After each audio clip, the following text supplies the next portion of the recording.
Punjabi radio USA ਸੁਣ ਰਹੇ ਸਾਰੇ ਹੀ ਮਾਣਯੋਗ ਅਤੇ ਸਤਿਕਾਰਤ ਸਰੋਤਿਆਂ ਨੂੰ ਪੰਜਾਬੀ ਰੇਡੀਓ USA ਦੀ ਟੀਮ ਅਤੇ ਮੇਰੇ ਰਾਜਕਨਵੀਰ ਸਿੰਘ ਵੱਲੋਂ ਆਪ ਜੀ ਨੂੰ ਬਹੁਤ ਪਿਆਰ ਸਤਿਕਾਰ ਸਾਹਿਬ ਦੋਨੋਂ ਅੱਜ ਜੋੜ ਕੇ ਨਿੱਘੀ ਜਿਹੀ ਸਤਿ ਸ੍ਰੀ ਅਕਾਲ ਸਭ ਨੂੰ ਜੀ ਨੂੰ ਆਖਦੇ ਹਾਂ।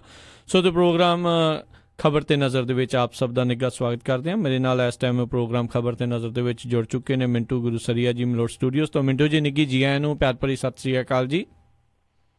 ਜੀ ਸ਼ੁਕਰੀਆ ਜੀ, ਸਾਰਿਆਂ ਨੂੰ ਸਤਿ ਸ਼੍ਰੀ ਅਕਾਲ। ਸਾਡੇ ਅੱਜ ਦੇ ਪ੍ਰੋਗਰਾਮ ਖਬਰ ਤੇ ਨਜ਼ਰ ਨੂੰ ਸਪਾਂਸਰ ਕਰਦੇ ਨੇ ਖਾਲਸਾ ਇੰਸ਼ੋਰੈਂਸ ਏਜੰਸੀ ਵਾਲੇ, ਜਿਨ੍ਹਾਂ ਦੇ ਕੋਲੋਂ ਤੁਸੀਂ ਹਰ ਇੱਕ ਤਰੀਕੇ ਦੀ ਇੰਸ਼ੋਰੈਂਸ ਕਰਵਾ ਸਕਦੇ ਹੋ। ਇਸ time Obama care covered California ਦੀਆਂ ਉਹ ਐਪਲੀਕੇਸ਼ਨਸ ਭਰ ਰਹੇ ਨੇ। ਜੇ ਕਿਸੇ ਨੇ ਨਵੀਂ ਹੈਲਥ ਇੰਸ਼ੋਰੈਂਸ ਲੈਣੀ ਹੋਵੇ ਜਾਂ ਕਿਸੇ ਨੇ ਰੀਨਿਊ ਕਰਵਾਉਣੀ ਹੋਵੇ, ਉਸ ਦੇ ਲਈ ਤੁਸੀਂ ਇਹਨਾਂ ਨੂੰ ਸੰਪਰਕ ਕਰੋ 408-272-2500 ਦੇ ਉੱਤੇ। ਇਸ ਦੇ ਨਾਲ ਕ੍ਰਿਸ਼ਨ ਧਨੋਤਾ ਜੀ ਯੂਬਾ ਸਿਟੀ ਤੋਂ, ਗੁਰਵਿੰਦਰ ਸਿੰਘ ਅਵਤਾਰ ਸਿੰਘ ਚਾਂਦੀ ਆਰਨੂ ਐਕਸਪ੍ਰੈਸ ਵਾਲੇ ਕੁਚੈਲਾ ਤੋਂ, ਬਚਿੱਤਰ ਸਿੰਘ ਚਾਹਲ ਫਰੈਜ਼ਨੋ ਤੋਂ, ਮਹਿੰਦਰ ਸਿੰਘ ਮਨਜੀਤ ਕੌਰ ਤੱਖਰ ਮੋਡੈਸਟੋ ਤੋਂ। ਇਹਨਾਂ ਸਾਰਿਆਂ ਦਾ ਬਹੁਤ ਬਹੁਤ ਧੰਨਵਾਦ। ਜੇਕਰ ਤੁਸੀਂ ਜਾਂ ਕੋਈ ਹੋਰ ਕਾਰੋਬਾਰ ਇਸ ਪ੍ਰੋਗਰਾਮ ਨੂੰ ਸਪਾਂਸਰ ਕਰਨਾ ਚਾਹੁੰਦੇ ਹੋ, ਸੰਪਰਕ ਕਰੋ ਨੰਬਰ 408-722-7698 ਦੇ ਉੱਤੇ। ਮਿੰਟੂ ਗੁਰੂਸਰੀਆ ਜੀ, ਗੱਲਬਾਤ ਦਾ ਸਿਲਸਿਲਾ ਸ਼ੁਰੂ ਕਰਦੇ ਹਾਂ। ਕਹਿੰਦੇ ਜੋਗੀ ਪਹੁੰਚਿਆ ਤਾਜ ਮਹਿਲ, ਪਰ ਆਗਰੇ ਦੀ ਵਿਧਾਇਕ ਨੇ ਕਿਹਾ ਵੀ ਮੰਦਿਰ ਤੋੜ ਕੇ ਬਣਾਇਆ ਆ ਤਾਜ। ਦੇਖੋ, ਯੋਗੀ ਤੇ ਮੋਦੀ ਦੋਵੇਂ ਹੁਣ ਇਸ ਸਮੇਂ ਡੈਮੇਜ ਕੰਟਰੋਲ ਕਰਨ 'ਚ ਲੱਗੇ ਹੋਏ ਆ। ਇੱਕ ਨੋਟਬੰਦੀ ਦਾ ਡੈਮੇਜ ਕੰਟਰੋਲ ਕਰੀ ਜਾਂਦਾ, ਇੱਕ GST ਦਾ ਕਰੀ ਜਾਂਦਾ, ਤੇ ਦੂਜਾ ਤਾਜ ਮਹਿਲ ਜਾਂ ਇਹੋ ਜਿਹੇ ਹੋਰ ਜਿਹੜੇ ਇਤਿਹਾਸਕ ਧਰੋਹਰ ਨੇ ਭਾਰਤ ਦੇ, ਉਹਨਾਂ ਬਾਬਤ ਜੋ ਇਹਨਾਂ ਨੇ ਬੋਲ ਬਾਣੀ ਬੋਲ ਕੇ ਆਪਣਾ ਨੁਕਸਾਨ ਤੇ ਆਪਣੀ ਪੋਜੀਸ਼ਨ ਜਿਹੜੀ ਖਰਾਬ ਕੀਤੀ ਆ, ਉਹਦਾ ਡੈਮੇਜ ਕੰਟਰੋਲ ਜਿਹੜਾ ਕਰਦਾ ਪਿਆ ਉਹ ਯੋਗੀ ਕਰਦਾ ਪਿਆ। ਉਹਦੇ ਸਿਰ ਤੇ ਜੁਮਾ ਅੱਜ ਇਹ ਚਲੇ ਗਿਆ ਤੜਕੇ, ਉੱਥੇ ਜਾ ਕੇ ਝਾੜੂ ਵੀ ਮਾਰ ਦਿੱਤਾ, ਨਾਲ ਸਵੱਛ ਭਾਰਤ ਵੀ ਜਿਹੜਾ ਉਹ ਵੀ ਦਿਖਾ ਦਿੱਤਾ, ਤਾਜ ਮਹਿਲ ਵੀ ਦੇਖ ਲਿਆ। ਫਿਰ ਉਸ ਤੋਂ ਬਾਅਦ ਕਹਿਤਾ ਕਿ ਜੇ ਮੈਂ ਅਯੁੱਧਿਆ 'ਚ ਜਾਣਾ ਤੇ ਉਦੋਂ ਵੀ ਕੁਛ ਲੋਕਾਂ ਦੀ ਵੱਖੀ 'ਚ ਪੀੜ ਹੁੰਦੀ ਆ, ਜੇ ਮੈਂ ਤਾਜ ਦੇ ਵਿੱਚ ਆ ਗਿਆ ਤੇ ਤਾਂ ਵੀ ਕੁਛ ਲੋਕਾਂ ਦੀ ਦਰਦ ਵੱਧਦੀ ਜਾਂਦੀ ਆ। ਉਦਾਂ ਉਹਨੇ ਉੱਥੇ ਖੜ ਕੇ ਜਿਹੜੀ ਗੱਲ ਕਹੀ ਆ ਉਹ ਬੜੀ ਮਹੱਤਵਪੂਰਨ ਗੱਲ ਆ। ਉਹ ਕਹਿੰਦਾ ਕਿ ਇੱਥੇ ਭਾਰਤੀ ਮਜ਼ਦੂਰਾਂ ਦਾ ਖੂਨ ਲੱਗਾ, ਇਹ ਧਰੋਹਰ ਆ ਸਾਡੀ, ਇਹ ਸਾਡੀ ਇੱਕ ਵਿਰਾਸਤ ਆ, ਸਾਨੂੰ ਇਹਦੇ ਤੇ ਮਾਣ ਹੈ। ਸੋ ਜਿਹੜੀਆਂ ਗੱਲਾਂ ਇਹਨਾਂ ਦੇ ਆਪਣੇ ਬੰਦੇ, ਜਿਹੜੇ ਇਹਨਾਂ ਦੇ ਬਹੁਤ ਚੜੀਤੇ ਟਾਈਪ ਦੇ ਬੰਦੇ ਆ, ਉਹ ਜਿੱਦਾਂ ਦੀਆਂ ਗੱਲਾਂ ਕਰਦੇ ਸੀ ਉਹਨਾਂ ਤੋਂ ਉਲਟ ਬੋਲਿਆ ਯੋਗੀ, ਬਿਲਕੁਲ ਹੀ ਉਲਟ ਬੋਲਿਆ। ਯਾਨੀ ਉਹਨੇ ਬੜੇ ਗੁਣ ਦੱਸੇ ਆ ਤਾਜ ਮਹਿਲ ਦੇ। ਇੱਥੋਂ ਤੱਕ ਕਿਹਾ ਵਾ ਕਿ ਦੇਖੋ ਹੁਣ 50-60 ਹਜ਼ਾਰ ਟੂਰਿਸਟ ਆਉਂਦਾ ਦਿੱਲੀ ਦਾ, ਜੇ ਅਸੀਂ ਸੁਰੱਖਿਆ ਦੇ ਪ੍ਰਬੰਧ ਠੀਕ ਠਾਕ ਕਰ ਲਈਏ, ਹੁਣ ਆਪ ਹੀ ਦੇਖ ਲਓ ਮੰਨਦਾ ਪਿਆ ਕਿ ਸੁਰੱਖਿਆ ਦੇ ਪ੍ਰਬੰਧ ਹਲੇ ਠੀਕ ਕਰਨ ਵਾਲੇ ਆ।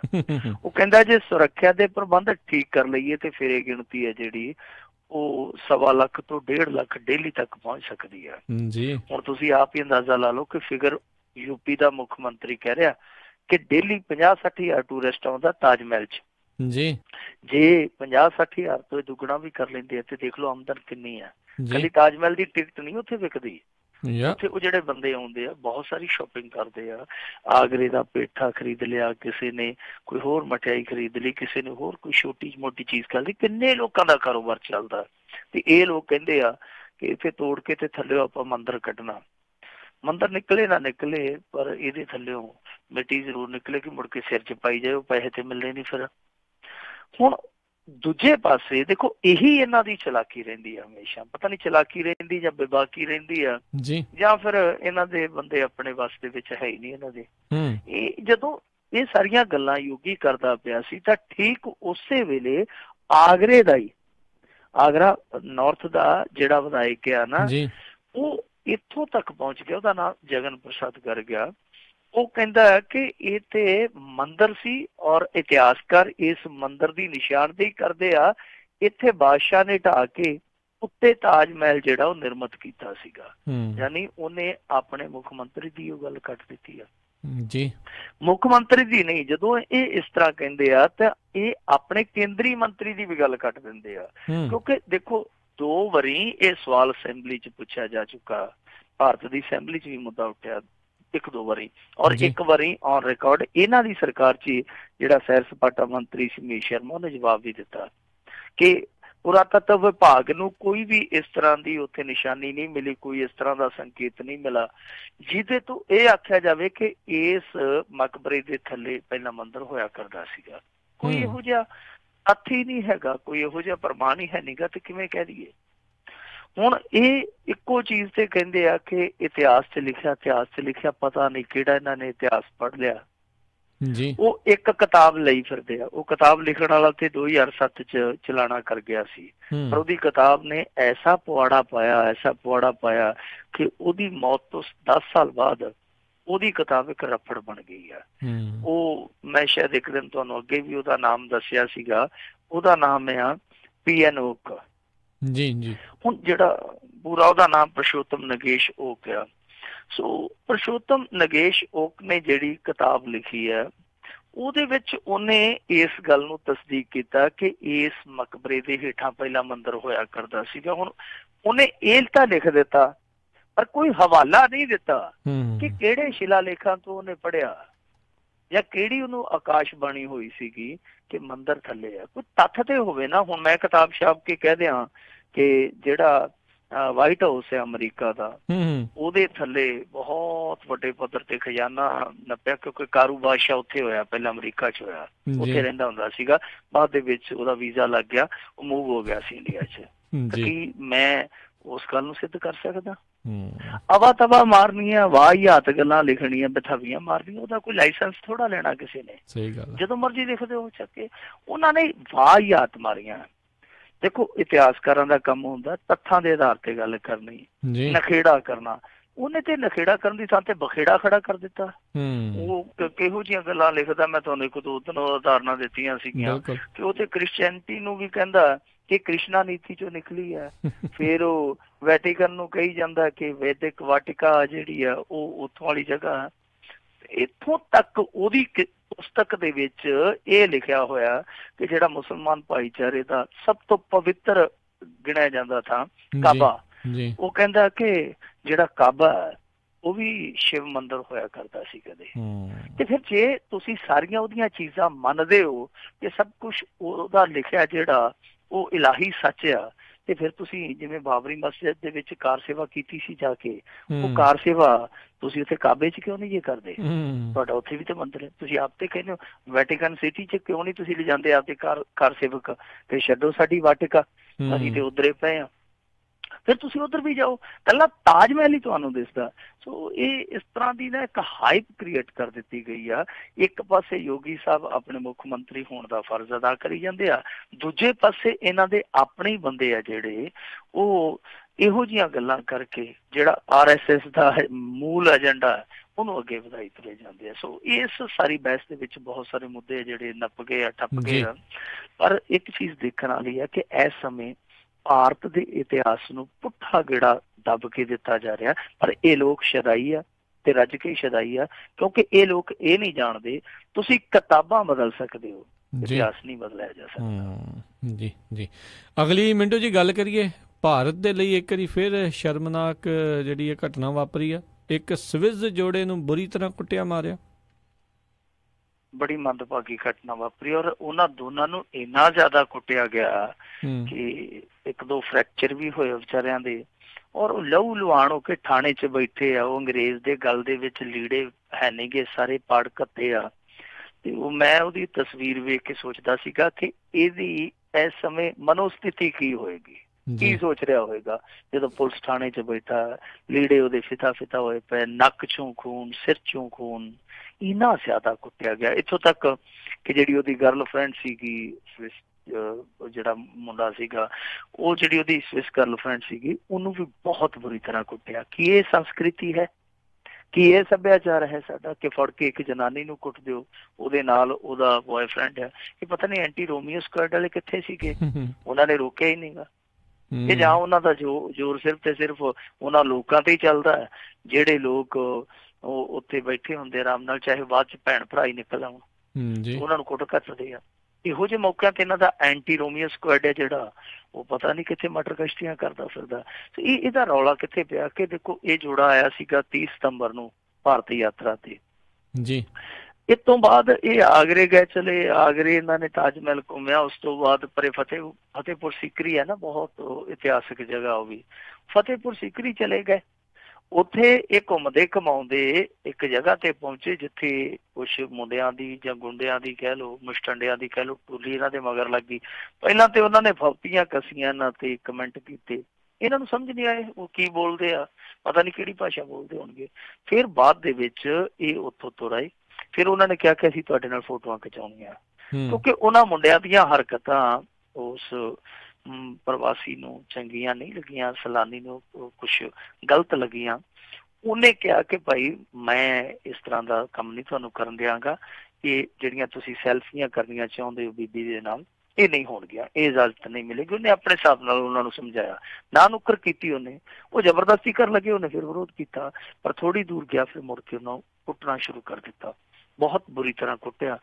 ਪਹਿਲਾਂ ਤੇ ਉਹ ਵਿਚਾਰੇ ਥਾਣੇ ਦੇ ਵਿੱਚ ਆ ਕੇ ਕਹਿੰਦੇ ਸੀਗੇ ਕਿ ਨੋ ਕੰਪਲੇਂਟ, ਅਸੀਂ ਕੋਈ ਸ਼ਿਕਾਇਤ ਨਹੀਂ ਕਰਨੀ, ਰੱਬ ਦਾ ਵਾਸਤਾ ਸਾਡਾ ਜਿਹੜਾ ਸਾਜੋ ਸਮਾਨ ਹੈਗਾ ਦਿਓ ਤੇ ਸਾਨੂੰ ਏਅਰਪੋਰਟ ਤੱਕ ਛੱਡੋ, ਅਸੀਂ ਹੱਥ ਜੋੜੇ ਤੁਹਾਡੇ ਭਾਰਤ ਨੂੰ, ਤੁਹਾਡਾ ਭਾਰਤ ਤੁਹਾਡੇ ਭਾਰਤੀਆਂ ਨੂੰ ਮੁਬਾਰਕ। ਪਰ ਬਾਅਦ ਦੇ ਵਿੱਚ ਕਿਉਂਕਿ ਮਾਮਲਾ ਕੌਮਾਂਤਰੀ ਪੱਧਰ ਦਾ ਸੀਗਾ, ਫਿਰ ਸੁਸ਼ਮਾ ਸਵਰਾਜ ਦਾ ਟਵੀਟ ਆ ਗਿਆ ਕਿ ਇਸ ਤਰ੍ਹਾਂ ਨਹੀਂ, ਸਾਰੀ ਕਾਰਵਾਈ ਹੋਣੀ ਚਾਹੀਦੀ ਆ। ਫਿਰ ਜਿਹੜੇ ਵਿਦੇਸ਼ ਮੰਤਰਾਲੇ ਦੇ ਅਫਸਰ ਸੀਗੇ ਉਹ ਉੱਥੇ ਪਹੁੰਚੇ ਅਪੋਲੋ ਹਸਪਤਾਲ 'ਚ, ਉਦੋਂ ਤੱਕ ਉਹਨਾਂ ਨੂੰ ਲਿਆਂਦਾ ਗਿਆ ਸੀਗਾ, ਫਿਰ ਮੈਡੀਕਲ ਹੋਇਆ ਉਹਨਾਂ ਦਾ। ਉਹਨਾਂ ਨੇ ਕਿਹਾ ਕਿ ਬੰਦੇ ਜ਼ਰੂਰ ਫੜਨੇ ਆ। ਜਦੋਂ ਸੁਸ਼ਮਾ ਸਵਰਾਜ ਦਾ ਹੁਕਮ ਹੋ ਗਿਆ, ਇਹਨਾਂ ਨੇ ਬੰਦੇ ਜਿਹੜੇ ਉਹ ਵੱਖ-ਵੱਖ ਥਾਵਾਂ ਤੋਂ ਲੱਭ ਲਏ। ਬੰਦੇ ਕਾਹਦੇ ਆ? ਮੁੰਡੇ ਆ, ਤੇ ਮੁੰਡੇ 4 ਚੋਂ 3 ਜਿਹੜੇ ਹੁਣ ਤੱਕ ਫੜੇ ਗਏ, ਤਿੰਨੇ ਦੇ ਤਿੰਨੇ ਹੀ ਨਾਬਾਲਗ ਆ, ਲਾ ਲਓ ਕਿ 18 ਤੋਂ ਥੱਲੇ ਆ। ਪਰ ਉਹਨਾਂ ਦੀ ਦਿਲਵਦੀ ਦੇਖੋ, ਉਹਨਾਂ ਦੀ ਬਦਤਮੀਜ਼ੀ ਦੇਖੋ, ਉਹਨਾਂ ਨੇ ਬਿਲਕੁਲ ਇਸ ਮੁਲਕ ਨੂੰ ਇੱਕ ਵਾਰ ਫੇਰ ਸ਼ਰਮਸਾਰ ਕਰ ਦਿੱਤਾ। ਓਦਾਂ ਵੈਸੇ ਮੁਲਕ ਇਹੋ ਜਿਹੇ ਮਾਮਲਿਆਂ 'ਚ ਬੜੀ ਵਾਰੀ ਸ਼ਰਮਸਾਰ ਹੋਇਆ, ਤੁਹਾਨੂੰ ਯਾਦ ਹੀ ਹੋਣਾ। ਇੱਥੇ ਇੱਕ ਵਾਰੀ ਬ੍ਰਿਟਿਸ਼ ਕੁੜੀ ਆਈ ਸੀਗੀ, ਸਕਾਰਲੈਟ ਉਹਦਾ ਨਾਮ ਸੀਗਾ, ਉਹਨੂੰ ਕਤਲ ਕਰ ਦਿੱਤਾ ਗਿਆ ਸੀ। ਬਾਅਦ 'ਚ ਉਹਦੀ ਮਾਂ ਨੇ ਕਿਹਾ ਸੀਗਾ ਕਿ ਇਹ ਡਰੱਗ ਮਾਫੀਆ ਨੇ ਮਾਰਿਆ। ਗੋਆ ਦੇ ਵਿੱਚ ਉਹਦਾ ਮਰਡਰ ਹੋਇਆ ਸੀਗਾ ਕਿ ਡਰੱਗ ਮਾਫੀਆ ਨੇ, ਔਰ ਇੱਥੋਂ ਤੱਕ ਉਹਨੇ ਕਹਿਤਾ ਸੀਗਾ ਕਿ ਡਰੱਗ ਮਾਫੀਆ ਤੇ ਪੁਲਿਸ ਦੋਵੇਂ ਰਲੇ ਹੋਏ ਆ, ਕਿਉਂਕਿ ਕੁੜੀ ਜਾਣ ਗਈ ਸੀ ਸਾਰਾ ਕੁਛ, ਇਹਨੂੰ ਤਾਂ ਮਾਰਿਆ ਗਿਆ। ਫਿਰ ਉਸ ਤੋਂ ਬਾਅਦ ਮੇਰੇ ਖਿਆਲ ਦੇ ਨਾਲ ਮਾਰਚ ਦੀ ਉਹ ਗੱਲ ਹੈ, ਪਿਛਲੀ ਮਾਰਚ ਦੀ 2017 ਦੀ, ਇੱਥੇ ਇੱਕ ਕੁੜੀ ਆਇਰਿਸ਼ ਕੁੜੀ ਸੀਗੀ, ਉਹਦਾ ਨਾਂ ਡੈਨੀਅਲ ਮੈਕਲੈਗਨ ਸੀਗਾ ਸ਼ਾਇਦ ਮੇਰੇ ਖਿਆਲ ਦੇ ਨਾਲ, ਉਹਦਾ ਰੇਪ ਕਰਕੇ ਉਹਨੂੰ ਜਿਹੜੀ ਸਮੁੰਦਰ ਦੇ ਕਿਨਾਰੇ ਰੇਤ ਹੁੰਦੀ ਉਹਦੇ 'ਚ ਨੱਪ ਦਿੱਤਾ ਗਿਆ ਸੀਗਾ। ਇਹ ਸਾਰੀਆਂ ਜਿਹੜੀਆਂ ਘਟਨਾਵਾਂ ਵਾਪਰਦੀਆਂ ਪਈਆਂ, ਨਾਈਜੀਰੀਅਨ ਤੇ ਬਹੁਤ ਬੁਰੀ ਤਰ੍ਹਾਂ ਕੁੱਟਿਆ ਜਾਂਦਾ। ਹੋਰ ਜਿਹੜੇ ਕਾਲੇ ਇੱਥੇ ਰਹਿੰਦੇ ਆ, ਸਾਡੇ ਇੱਥੇ ਲਵਲੀ ਪ੍ਰੋਫੈਸ਼ਨਲ ਯੂਨੀਵਰਸਿਟੀ ਦੇ ਵਿੱਚ ਵੀ ਮੁੰਡਾ ਕੁੱਟ-ਕੁੱਟ ਕੇ ਇੱਕ ਮਾਰ ਦਿੱਤਾ ਗਿਆ ਸੀਗਾ। ਯਾਨੀ ਜਿਹੜੇ ਬਾਹਰੋਂ ਲੋਕ ਆਉਂਦੇ ਆ, ਚਾਹੇ ਪੜ੍ਹਨ ਆਉਂਦੇ ਆ ਚਾਹੇ ਘੁੰਮਣ ਆਉਂਦੇ ਆ, ਉਹਨਾਂ ਦੀ ਸੁਰੱਖਿਆ ਦਾ ਕੋਈ ਇੰਤਜ਼ਾਮ ਕਰਨਾ ਚਾਹੀਦਾ ਹੈ। ਕਿਉਂਕਿ ਜਦੋਂ ਤੁਸੀਂ ਇਹੋ ਜਿਹੇ ਕੇਸ ਪੜ੍ਹੋਗੇ, ਇਹੋ ਜਿਹੇ ਜਦੋਂ ਹਮਲੇ ਹੁੰਦੇ ਆ ਬਾਹਰਲੇ ਲੋਕਾਂ ਤੇ, ਤਾਂ ਉਹ ਕੌਮਾਂਤਰੀ ਸੁਰਖੀ ਬਣਦੇ। ਗਾਰਡੀਅਨ ਵਰਗੇ ਅਖਬਾਰ ਜਿਹੜੇ ਆ, ਡੇਲੀ ਮੇਲ ਵਰਗੇ ਅਖਬਾਰ ਹੈ ਜਿਹੜੇ, ਉਹ ਇਹਨਾਂ ਘਟਨਾਵਾਂ ਨੂੰ ਕਵਰ ਕਰਦੇ ਆ। ਤੁਸੀਂ ਇਹ ਸਾਰੀਆਂ ਖਬਰਾਂ ਜਦੋਂ ਗੂਗਲ ਤੋਂ ਚੱਕੋਗੇ ਨਾ, ਜਾ ਕੇ ਦੇਖੋਗੇ, ਚੈੱਕ ਕਰੋਗੇ, ਸਾਰੀਆਂ ਖਬਰਾਂ ਜਿਹੜੀਆਂ ਉਹ ਵੱਡੇ ਕੌਮਾਂਤਰੀ ਅਖਬਾਰ ਜਿਹੜੇ ਉਹ ਕਵਰ ਕਰਦੇ ਤੁਹਾਨੂੰ ਮਿਲਣਗੇ। ਤਾਂ ਮਤਲਬ ਹੈ ਕਿ ਭਾਰਤ ਬਹੁਤ ਬੁਰੀ ਤਰ੍ਹਾਂ ਬਦਨਾਮ ਹੁੰਦਾ। ਇੱਥੇ ਨਾਅਰਾ ਦਿੱਤਾ ਜਾਂਦਾ ਅਤਿਥੀ ਦੇਵੋ ਭਵ, ਕਿ ਜਿਹੜਾ ਸਾਡਾ ਪ੍ਰਾਹੁਣਾ ਹੈ ਉਹ ਰੱਬ ਦਾ ਰੂਪ ਹੈ ਸਾਡੇ ਲਈ। ਪਰ ਮੇਰੇ ਖਿਆਲ ਦੇ ਨਾਲ ਜੇ ਆਹ ਹਾਲ ਰਿਹਾ ਨਾ, ਇੱਥੇ ਫਿਰ ਇਹ ਕੰਮ ਤੇ ਬੰਦ ਕਰਨਾ ਹੀ ਪਊਗਾ ਨਾਅਰੇ ਵਾਲਾ। ਉਲਟਾ ਇਹ ਹੈ ਕਿ ਜਦੋਂ ਕੋਈ ਸਾਡੇ ਇੱਥੇ ਸੈਲਾਨੀ ਉਤਰੇ ਏਅਰਪੋਰਟ ਤੇ ਉਹਨੂੰ ਇੱਕ ਕਫਨ ਭੇਟ ਕਰਨਾ ਪਊਗਾ, ਇੱਕ ਫਸਟ ਏਡ ਬਾਕਸ ਦੇਣਾ ਪਿਆ ਕਰੂਗਾ, ਤੇ ਜਾਂ ਉਹਦੇ ਸਿਰ ਤੇ ਹੈਲਮਟ ਪਾਉਣ ਲਈ ਦਿੱਤੀ ਜਾਇਆ ਕਰੇਗੀ ਕਿ ਆ ਭਾਈ ਤੁਸੀਂ ਆਪਣਾ ਇੰਤਜ਼ਾਮ ਕਰਕੇ ਜਾਓ ਜੇ ਸਾਡੇ ਭਾਰਤ 'ਚ ਆਉਣਾ। ਤੇ ਜਿਹੜਾ ਅਤਿਥੀ ਦੇਵੋ ਭਵ ਆ, ਉਹਦਾ ਤੇ ਮੇਰੇ ਖਿਆਲ ਦੇ ਨਾਲ ਹੁਣ ਅਖਰੀ ਅਰਥ ਹੀ ਬਦਲ ਗਿਆ। ਅਤਿਥੀ ਦੇਵੋ ਭਵ ਦਾ ਮਤਲਬ ਇਹ ਰਹਿ ਗਿਆ ਕਿ ਅਤਿਥੀ ਦੇਵੋ ਭੈ, ਅਤਿਥੀ ਨੂੰ ਜਿੰਨਾ ਪੈ ਦਿੱਤਾ ਜਾਂਦਾ ਦਿਓ। ਤੇ ਕਈ ਤੇ ਹੁਣ ਇਹ ਵੀ ਕਹੀ ਜਾਂਦੇ ਆ ਕਿ ਅਤਿਥੀ ਦੱਬ ਕੇ ਪੇਲੋ, ਜਿੱਥੇ ਮਿਲ ਜਾਂਦਾ ਪ੍ਰਾਹੁਣਾ ਨੂੰ ਰੱਜ ਕੇ ਕੁੱਟੋ। ਇਹ ਜਿਹੜੀਆਂ ਚੀਜ਼ਾਂ ਬਦਲਦੀਆਂ ਪਈਆਂ, ਸਰਕਾਰ ਨੂੰ, ਸਾਡੇ ਵਿਦੇਸ਼ ਮੰਤਰਾਲੇ ਨੂੰ, ਸਾਡੀ ਹੋਮ ਮਿਨਿਸਟਰੀ ਨੂੰ ਖਾਸ ਧਿਆਨ ਦੇਣ ਦੀ ਲੋੜ ਆ। ਇਹੋ ਜਿਹੇ ਮੁਸ਼ਟੰਡੇ ਲੋਕ ਜਿਹੜੇ ਆਪਣੀਆਂ ਹਰਕਤਾਂ ਕਰਕੇ 2 ਮਹੀਨੇ ਚਾਹੇ ਅੰਦਰ ਲਾ ਵੀ ਆਉਣ, ਕੋਈ ਫਰਕ ਨਹੀਂ ਪੈਂਦਾ, ਪਰ ਜਿਹੜੀ ਭਾਰਤ ਦੀ ਸਾਖ ਕੌਮਾਂਤਰੀ ਪੰਚਾਇਤ 'ਚ ਫਿੱਕੀ ਪੈਂਦੀ ਆ, ਉਹਦੀ ਭਰਪਾਈ ਨਹੀਂ ਕੀਤੀ ਜਾ ਸਕਦੀ। ਜੀ। ਅਗਲੀ ਮਿੰਟੂ ਜੀ ਆਪਾਂ ਗੱਲ ਕਰਦੇ ਹਾਂ ਵੀ ਰਾਹੁਲ ਗਾਂਧੀ ਹਾਰਦਿਕ ਪਟੇਲ ਦੀ ਮੁਲਾਕਾਤ ਵਾਲੀ ਕਹਿੰਦੇ ਫੁਟੇਜ ਲੀਕ ਹੋਣ ਦੇ ਮਾਮਲੇ ਦੇ ਵਿੱਚ ਨਵੇਂ ਖੁਲਾਸੇ ਹੋਏ ਆ। ਹਾਂ, ਦੇਖੋ ਜਿਹੜੀ ਇਹ ਫੁਟੇਜ ਵਾਇਰਲ ਹੋਈ ਆ, ਉਹਦੇ 'ਚ ਇੱਕ ਚੀਜ਼ ਤੇ ਸਾਫ਼ ਆ ਕਿ ਹਾਰਦਿਕ ਪਟੇਲ ਰਾਹੁਲ ਗਾਂਧੀ ਦੇ ਨਾਲ ਜਾ ਕੇ ਮੁਲਾਕਾਤ ਕਰਕੇ ਆਇਆ। ਹਾਲਾਂਕਿ ਹਾਰਦਿਕ ਪਟੇਲ ਨੇ ਪਹਿਲਾਂ ਨਾ ਨੁੱਕਰ ਕੀਤੀ ਜੀ, ਮੈਂ ਨਹੀਂ ਗਿਆ, ਮੈਂ ਜਾਊਂਗਾ ਤੇ ਮੈਂ ਸਾਰਿਆਂ ਨੂੰ ਦੱਸੂਗਾ, ਮੈਂ ਕੋਈ ਲੋਕ ਛਿਪ ਕੇ ਥੋੜੀ ਜਾਣਾ। ਜਦੋਂ ਲੋਕਾਂ ਨੇ ਸਵਾਲ ਕਰਨੇ ਸ਼ੁਰੂ ਕਰ ਦਿੱਤੇ ਕਿ ਤੇਰਾ ਕੋਈ ਜੋੜਾ ਭਾਈ ਹੈਗਾ ਜਿਹੜਾ ਕੁੰਭ ਦੇ ਮੇਲੇ 'ਚ ਕਦੇ ਵਿਛੜ ਗਿਆ ਹੋਵੇ, ਤੇਰਾ ਹਮਸ਼ਕਲ? ਉਹ ਕਹਿੰਦਾ ਨਹੀਂ। ਤੇ ਫਿਰ ਉਹਨਾਂ ਨੇ ਆਖਿਆ ਕਿ ਫਿਰ ਉਹ ਫੁਟੇਜ ਦੇਖ ਧਿਆਨ ਦੇ ਨਾਲ, ਉਹ ਕਿਹੜੀ ਆ? ਫਿਰ ਕਹਿੰਦਾ ਕਿ ਗਲਤ ਆ, ਦੇਖੋ ਕਹਿੰਦਾ ਜੀ ਸਾਨੂੰ ਨਿਗਰਾਨੀ ਹੇਠ ਰੱਖ ਰਹੀ ਹੈ ਮੋਦੀ ਸਰਕਾਰ, ਇਹ ਗਲਤ ਆ। ਯਾਨੀ ਉਹ ਅਸਿੱਧੇ ਰੂਪ ਦੇ ਵਿੱਚ ਮੰਨ ਗਿਆ ਕਿ ਉਹ ਜਿਹੜੀ CCTV ਫੁਟੇਜ ਵਾਇਰਲ ਹੋਈ ਫਿਰਦੀ ਆ ਉਹ ਮੇਰੀ ਆ। ਸੋ ਇਹ ਗੱਲ ਤੈਅ ਹੋ ਗਈ ਕਿ ਇਹਨਾਂ ਦੋਨਾਂ ਦੀ ਮੁਲਾਕਾਤ ਹੋਈ ਆ, ਫਿਰ ਗੱਲਬਾਤ ਵੀ ਹੋਈ ਹੋਊਗੀ। ਆਉਣ ਵਾਲੇ ਦਿਨਾਂ ਦੇ ਵਿੱਚ ਕੋਈ ਨਾ ਕੋਈ ਖਿਚੜੀ ਹੈ ਜਿਹੜੀ ਤਿਆਰ ਹੋ ਸਕਦੀ ਹੈ। ਪਰ ਇੱਥੇ ਹੁਣ ਇਸ ਮਾਮਲੇ ਦੇ ਵਿੱਚ ਇੱਕ ਦਿਲਚਸਪ ਖੁਲਾਸਾ ਹੋਇਆ ਕਿ ਅਸਲ ਦੇ ਵਿੱਚ ਜਿਹੜੀ ਇਹ ਮੁਲਾਕਾਤ ਹੋਈ ਸੀ ਉਹ ਇੱਕ 5 ਸਟਾਰ ਹੋਟਲ 'ਚ ਹੋਈ ਸੀਗੀ, ਔਰ ਜਿਹੜਾ ਉਹ 5 ਸਟਾਰ ਹੋਟਲ ਸੀਗਾ, ਦਰਅਸਲ ਉਹ ਹੋਟਲ ਹੀ ਭਾਰਤੀ ਜਨਤਾ ਪਾਰਟੀ ਦੇ ਇੱਕ ਲੀਡਰ ਦਾ ਸੀਗਾ। ਔਰ ਜਿਹੜਾ ਭਾਰਤੀ ਜਨਤਾ ਪਾਰਟੀ ਦਾ ਲੀਡਰ ਆ, ਉਹ ਲੀਡਰ ਕਿਸੇ ਸਮੇਂ ਕਾਂਗਰਸ ਦਾ ਲੀਡਰ ਹੋਇਆ ਕਰਦਾ ਸੀਗਾ। ਪਰ ਕਮਾਲ ਦੀ ਗੱਲ ਆ ਕਿ ਉਹਨੇ ਨਰਿੰਦਰ ਮੋਦੀ ਦੇ ਵਿਰੁੱਧ ਵੀ ਚੋਣ ਲੜੀ ਆ, ਉਹਨੇ ਅਮਿਤ ਸ਼ਾਹ ਦੇ ਵਿਰੁੱਧ ਵੀ ਚੋਣ ਲੜੀ ਹੋਈ ਆ। ਇੱਥੋਂ ਤੱਕ ਜਿਹੜੇ ਬਹੁਤ ਵੱਡੇ ਨੇਤਾ ਹੋਇਆ ਕਰਦੇ ਸਨ, ਭੈਰੋ ਸਿੰਘ ਸ਼ੇਖਾਵਤ, ਉਹਨਾਂ ਦੇ ਵਿਰੁੱਧ ਵੀ ਚੋਣ ਲੜੀ ਹੋਈ ਆ। ਉਹਦਾ ਨਾਂ ਹੈਗਾ ਉਮੇਰ ਸਿੰਘ ਚੰਪਾਵਤ। ਸੋ ਚੰਪਾਵਤ ਨੇ ਇਹਨਾਂ ਨੂੰ ਚੰਪਤ ਲਾਤੀ ਲੱਗਦਾ। ਹੋਇਆ ਕੀ ਆ ਕਿ ਇਸ ਬੰਦੇ ਦੇ ਹੋਟਲ ਦੇ ਵਿੱਚੋਂ ਉਹ CCTV ਫੁਟੇਜ ਜਿਹੜੀ ਵਾਇਰਲ ਹੋਈ ਆ, ਦੱਸਦੇ ਇਹ ਆ ਕਿ ਉੱਥੋਂ ਜਾ ਕੇ IB ਨੇ ਕਢਾਈ ਆ। ਪਰ ਇਹ ਜ਼ਰੂਰ ਆ ਕਿ ਇਸ ਬੰਦੇ ਨੇ ਸਾਰੀ ਜਿਹੜੀ ਡਿਟੇਲ ਸੀਗੀ ਜਾਂ ਸਾਰੀ ਇਨਫੋਰਮੇਸ਼ਨ ਸੀਗੀ ਉਹ ਕਿਤੇ ਨਾ ਕਿਤੇ ਲੀਕ ਕੀਤੀ ਆ। ਹੁਣ ਕਮਾਲ ਦੀ ਗੱਲ ਤੇ ਇਹ ਆ ਕਿ ਜਿਹੜਾ ਇਹ ਹੋਟਲ ਆ, ਇਹਦੇ ਬਾਰੇ ਅਮਿਤ ਸ਼ਾਹ ਨੇ 2002 ਦੇ ਵਿੱਚ ਇੱਕ ਪ੍ਰੈਸ ਕਾਨਫਰੰਸ ਕੀਤੀ ਸੀ। ਜਿਹੜੇ ਲੋਕ ਸਿਆਸਤ 'ਚ ਰੁਚੀ ਰੱਖਦੇ ਹੋਣਗੇ ਉਹ ਜਾਣਦੇ ਹੋਣਗੇ ਕਿ ਉੱਥੇ ਉਸ ਸਮੇਂ ਉਹ ਇੱਕ ਇਤਿਹਾਸਕ ਘਟਨਾ ਵਾਪਰੀ ਸੀ ਕਿ ਉਸ ਸਮੇਂ ਸੂਬੇ ਦੇ ਹੋਮ ਮਿਨਿਸਟਰ ਅਮਿਤ ਸ਼ਾਹ ਨੇ ਇੱਕ ਹੋਟਲ ਕਾਰੋਬਾਰੀ ਦੇ ਵਿਰੁੱਧ ਪ੍ਰੈਸ ਕਾਨਫਰੰਸ ਕੀਤੀ ਸੀਗੀ ਕਿ ਪੰਜਾਬ ਦੇ ਵਿੱਚੋਂ 3 ਮੰਤਰੀ ਆਏ ਆ, ਔਰ ਇੱਥੇ ਉਦੋਂ ਕਿਉਂਕਿ ਇਲੈਕਸ਼ਨ ਹੋਣਾ ਸੀਗਾ, ਉਹ ਕਹਿੰਦਾ ਸੀਗਾ ਕਿ ਇੱਥੇ 3 ਮੰਤਰੀ ਆ ਕੇ ਠਹਿਰੇ ਆ, 3 ਮੰਤਰੀਆਂ ਦੀ ਸੇਵਾ ਲਈ ਰਾਤ ਨੂੰ ਇੱਥੇ ਕੁੜੀਆਂ ਉਪਲਬਧ ਕਰਵਾਈਆਂ ਗਈਆਂ। ਇਹ ਇੱਕ ਇਤਿਹਾਸਕ ਘਟਨਾ ਸੀ ਕਿ ਜਦੋਂ ਕਿ ਸੂਬੇ ਦੇ ਹੋਮ ਮਿਨਿਸਟਰ ਨੇ ਸਿੱਧੀ ਇੱਕ ਹੋਟਲ ਦੇ ਵਿਰੁੱਧ ਪ੍ਰੈਸ ਕਾਨਫਰੰਸ ਕੀਤੀ ਸੀ। ਤੇ ਹੋਇਆ ਕੀ ਸੀ ਬਾਅਦ ਦੇ ਵਿੱਚ? ਉਸ ਮਾਮਲੇ ਦੀ ਇਨਕੁਆਇਰੀ ਹੋਈ ਤੇ ਇਨਕੁਆਇਰੀ ਪਤਾ ਕਿਹੜੇ ਅਫਸਰਾਂ ਨੇ ਕੀਤੀ? ਜਿਹੜੇ ਇਸ਼ਰਤ ਜਹਾਂ ਵਰਗੇ ਇਨਕਾਊਂਟਰ ਦੇ ਵਿੱਚ ਸ਼ਾਮਲ ਰਹੇ ਆ, ਨਾਮਜ਼ਦ ਰਹੇ ਆ, ਉਹਨਾਂ ਨੇ ਇਨਕੁਆਇਰੀ ਕੀਤੀ। ਬਾਅਦ ਦੇ ਵਿੱਚ ਉਸ ਬੰਦੇ ਤੇ ਕੇਸ ਵੀ ਬਣਿਆ, ਪਰ ਹਾਈ ਕੋਰਟ ਦੇ ਵਿੱਚੋਂ ਉਹਨੂੰ ਰਾਹਤ ਮਿਲ ਗਈ ਸੀ ਕਿਉਂਕਿ ਉਹਨੇ ਸਿੱਧਾ ਜਾ ਕੇ ਕਿਹਾ ਸੀਗਾ ਕਿ ਇਹ ਅਸਲ ਦੇ ਵਿੱਚ ਸਿਆਸੀ ਦਬਾਇਸ਼ ਦਾ ਨਤੀਜਾ। ਚਲੋ ਪਰਚਾ ਰੱਦ ਹੋ ਗਿਆ। ਮੁੜ ਕੇ ਭਾਰਤੀ ਜਨਤਾ ਪਾਰਟੀ ਨੂੰ ਜਿਹੜੇ ਬੰਦੇ ਦਾ ਹੋਟਲ ਉਹਨਾਂ ਨੂੰ ਇੱਕ ਚਕਲਾ ਘਰ ਲੱਗਦਾ ਸੀਗਾ, ਦੇਹ ਵਪਾਰ ਦਾ ਇੱਕ ਟਿਕਾਣਾ ਲੱਗਦਾ ਸੀਗਾ, ਬਾਅਦ ਦੇ ਵਿੱਚ ਉਹ ਮਿੱਠਾ ਮਿੱਠਾ ਜਾਪਣ ਲੱਗ ਪਿਆ, ਮੋਹ ਜਿਹਾ ਆਉਣ ਲੱਗ ਪਿਆ, ਪਿਓ ਜਿਹਾ ਆਉਣ ਲੱਗ ਪਿਆ। ਮੁੜ ਕੇ ਉਸੇ ਬੰਦੇ ਨੂੰ ਆਪਣੀ ਪਾਰਟੀ 'ਚ ਸ਼ਾਮਲ ਕਰ ਲਿਆ। ਸੋ ਦੱਸਦੇ ਇਹ ਆ ਕਿ ਜਿਹੜੇ ਕਾਂਗਰਸੀ ਆ ਉਹ ਪਤਾ ਨਹੀਂ ਹੁਣ ਇੰਨੇ ਭੋਲੇ ਆ ਜਾਂ ਇੰਨੇ ਵਿਸ਼ਵਾਸੀ ਆ ਜਾਂ ਅੰਦਰ ਖਾਤੇ ਉਹਦੇ ਨਾਲ ਹਾਲੇ ਵੀ ਤਾਰ ਜੋੜ ਕੇ ਰੱਖਦੇ ਆ, ਇਹ ਉਹਦੇ ਹੋਟਲ 'ਚ ਅਕਸਰ ਠਹਿਰਦੇ ਆ। ਜਿਹੜਾ ਅਹਿਮਦ ਪਟੇਲ ਹੈ ਜਿਹਨੇ ਗੁਜਰਾਤ 'ਚ ਮਸਾਂ ਚੋਣ ਜਿੱਤੀ ਸੀਗੀ ਰਾਜ ਸਭਾ ਦੀ, ਅਹਿਮਦ ਪਟੇਲ ਵੀ ਉਸ ਚੋਣ ਦੇ ਦੌਰਾਨ ਉੱਥੇ ਹੀ ਠਹਿਰਿਆ, ਉਸੇ ਹੋਟਲ ਦੇ ਵਿੱਚ। ਹੁਣ ਜਦੋਂ ਤੁਹਾਨੂੰ ਪਤਾ ਕਿ ਸਾਰਾ ਕੁਝ ਇੱਦਾਂ ਦਾ ਵਾਪਰ ਸਕਦਾ ਗੁਜਰਾਤ ਦੇ ਵਿੱਚ, ਕਿ ਤੁਹਾਨੂੰ ਕੋਈ ਹੋਟਲ ਹੋਰ ਚੁਣ ਲੈਣਾ ਚਾਹੀਦਾ ਸੀਗਾ। ਪਰ ਦੂਜੀ ਚੀਜ਼ ਜਿਹੜੀ ਸਭ ਤੋਂ ਮਹੱਤਵਪੂਰਨ, ਇਹਨਾਂ ਸਾਰੀਆਂ ਸਿਆਸੀ ਗੱਲਾਂ ਨੂੰ ਅਸੀਂ ਛੱਡ ਦਈਏ, ਇਹਦੇ ਤੋਂ ਜਿਹੜੀ ਜੁਦਾ ਗੱਲ ਇਹ ਆ ਕਿ ਹੋਟਲ ਦੇ ਆਪਣੇ ਅਸੂਲ ਹੁੰਦੇ ਆ, ਹੋਟਲ ਦੇ ਆਪਣੇ ਸਿਧਾਂਤ ਹੁੰਦੇ ਆ, ਕਿਉਂਕਿ ਉੱਥੇ ਬਹੁਤ ਸਾਰੇ ਲੋਕ ਜਾਂਦੇ ਆ ਔਰ ਲੋਕ ਹੋਟਲਾਂ ਵਾਲਿਆਂ ਤੇ, ਹੋਟਲ ਦੇ ਪ੍ਰਬੰਧਨ ਤੇ ਯਕੀਨ ਕਰਦੇ ਆ ਕਿ ਸਾਡੀ ਨਿੱਜਤਾ ਦਾ ਖਿਆਲ ਰੱਖਿਆ ਜਾਊਗਾ। ਤਾਂ ਇੱਥੇ ਸਭ ਤੋਂ ਵੱਡਾ ਪੁਆਇੰਟ ਇਹ ਆ ਕਿ ਉਹਨਾਂ ਦੀ ਨਿੱਜਤਾ ਦਾ ਖਿਆਲ ਕਿਉਂ ਨਹੀਂ ਰੱਖਿਆ ਗਿਆ। ਇੱਥੇ ਮਸਲਾ ਇਹ ਨਹੀਂ ਹੈ ਕਿ ਇਹ ਹੋਟਲ ਕਿਹਦਾ ਸੀਗਾ, IB ਜਾ ਕੇ, ਕਿਉਂਕਿ ਇੰਟੈਲੀਜੈਂਸ ਬਿਊਰੋ ਨੇ ਜਾ ਕੇ ਉੱਥੋਂ ਉਹ CCTV ਫੁਟੇਜ ਲਈ ਆ ਤੇ ਹੋਟਲ ਵਾਲਿਆਂ ਦਿੱਤੀ ਹੈ, ਪਰ IB ਨੂੰ ਕਿਹਨੇ ਦੱਸਿਆ? ਇਹ ਸਭ ਤੋਂ ਵੱਡਾ ਸਵਾਲ ਆ।